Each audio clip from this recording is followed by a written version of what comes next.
আসসালামু আলাইকুম। আমি রিভানা খাতুন।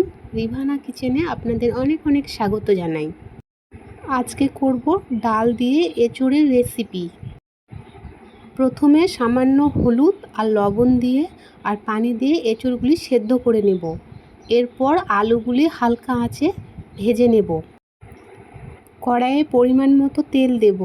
তেল গরম হয়ে গেলে 5টা শুকনো মরিচ আর 3টা তেজপাতা একটু লাল লাল করে ভেজে নেব।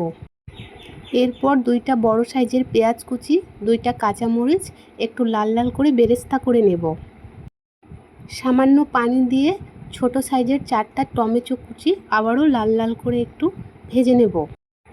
মশলাগুলি কষানো হয়ে গেলে পরিমাণ মতো আদা, রসুন আর গরম মশলা একসঙ্গে বেটে আবারও সামান্য পানি দিয়ে কষে নেব।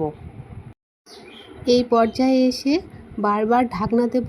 ঢাকনা তুলে বারবার নাড়াতে থাকবো সামান্য পানি দিয়ে দিয়ে অল্প করে, যাতে বাষ্পটা বের হয়ে না যায় এবং মশলার কালারটা খুবই সুন্দর ও আকর্ষণীয় যেন হয়। শুধু ডাল এঁচোড়ের ক্ষেত্রে না, যে কোনো রেসিপি যখন কারি করবেন বা কষা করবেন, যখন মশলাটা বারবার ঢাকনা দেওয়া হবে তার কালার খুব সুন্দর হয়। এখন পরিমাণ মতো জিরা ধনিয়ার পাউডার, হলুদের পাউডার আর লবণের গুঁড়ো দিয়ে ভালোভাবে সামান্য পানি দিয়ে মশলাটা আবারও কষাবো। কষানো হয়ে গেলে ভেজে রাখা আলুগুলো দিয়ে সামান্য পানি দিয়ে আলুগুলো মশলার সঙ্গে ভালোভাবে কষে নেব। কষানো হয়ে গেলে এখন সেদ্ধ করে রাখা এঁচোড়গুলি দিয়ে দেব। দিয়ে সামান্য পানি দিয়ে নেড়ে চেড়ে ঢাকনা দিয়ে কষতে দেব। বারবার ঢাকনা তুলে খুন্তির সাহায্যে নাড়াতে থাকবো, যাতে তলাতে ধরে না যায়। ঠিক এই লেভেলে এসে সামান্য পরিমাণে চিনি দেব। এমন পর্যায়ে দেব যেন লবণটা ব্যালেন্স হয়। আর বারবার নিচে নাড়াতে থাকবো, কারণ তলাতে ধরে গেলে স্বাদ বা ঘ্রাণ কোনোটাই থাকবে না। আর ঠিক কষানো হয়ে গেলে এই লেভেলে এসে ঝোলের জন্য পরিমাণ দিয়ে দেবো।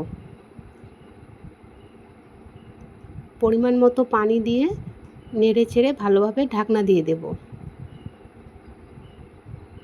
ঠিক এই লেভেলে এসে দেখব যে হয়ে গেছে। আর এখন খাওয়ার জন্য ভালোভাবে পরিবেশন করে নেব।